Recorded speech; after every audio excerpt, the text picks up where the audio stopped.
When we think of Florida, we often envision the large, crowded theme parks and the beautiful, glimmering beaches along the coast. But there is a crisis that has affected the coast and waterways. This issue is sparking up concern among the community. The problem is the spread of the red algae, leaving many worried and in search of a solution.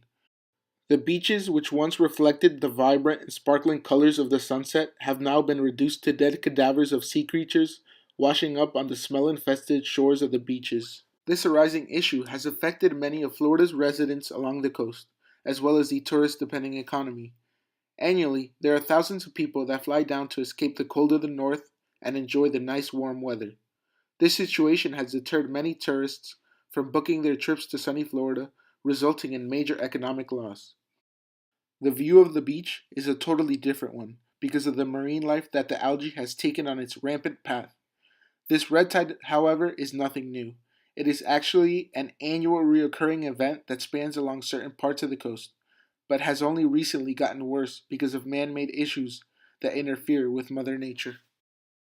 Despite what you may think, Florida is not the only place affected by this algae boom, as this can be seen across the world and most notably in China, where the rising temperatures have had a major effect on the growth of the algae, leaving many lakes with a blood red color. Various communities have been troubled by this issue. This isn't the only problem, however. The increase of the algae has affected many aquatic ecosystems and the areas that surround it. The increase of algae interferes with marine life. It makes it impossible for the animals to survive in this type of environment, killing them and then washing them up on the shores. Residents have expressed their concern, looking for a possible solution to the problem. To find an answer, however, we must first find out what is causing and creating this issue. In the following video, a meteorologist explains why this algae bloom has increased over the past couple of years and the role that we as humans have played. Any algae bloom is natural. It occurs naturally, but we've made things a lot worse because there's so much of a higher population than there used to be many years ago. And it really is caused by fertilizer runoff into the oceans, into Lake Okeechobee, extra nutrients for the algae to feed on. Last October, we obviously had Hurricane Irma, pushed a lot of rain onto land, and that had to be released from Lake Okeechobee, both east and west, towards the east coast and west coast. So that release actually pushes nutrients into the water, and that causes the algae to bloom. And then fast forward to May, we had a tremendous amount of rain. Here in Palm Beach County, some places had 4 times the amount of rainfall. And so the Army Corps of Engineers has to release the water from Lake O so it doesn't overflow the dam, overflow the levee system. And so by doing so, they release all those nutrients and the algae bloom into the waterway. So that's part of the reason why it's happening. We have certainly made things a lot worse because of all the fertilizer that we put out into the ocean. As we can see, both the increase in rain and fertilizer runoff have led to the exponential growth of algae found in our waters. How does this affect us, you may ask yourselves? Some of the major effects that this has are ecological.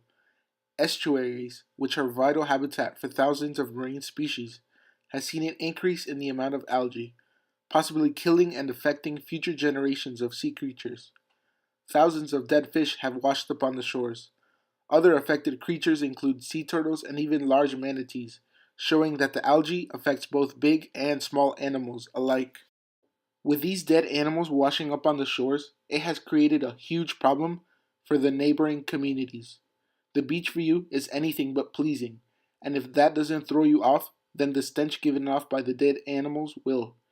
Numerous sea creatures wash up on the shore due to their inability to survive in the algae infested waters. The toxins released can be harmful to humans as well, which can even result in respiratory illnesses. Many tourists that would usually come down and spend their vacation in Florida have been turned off by this situation. This in turn hurts the economy because there are many businesses that depend on tourism.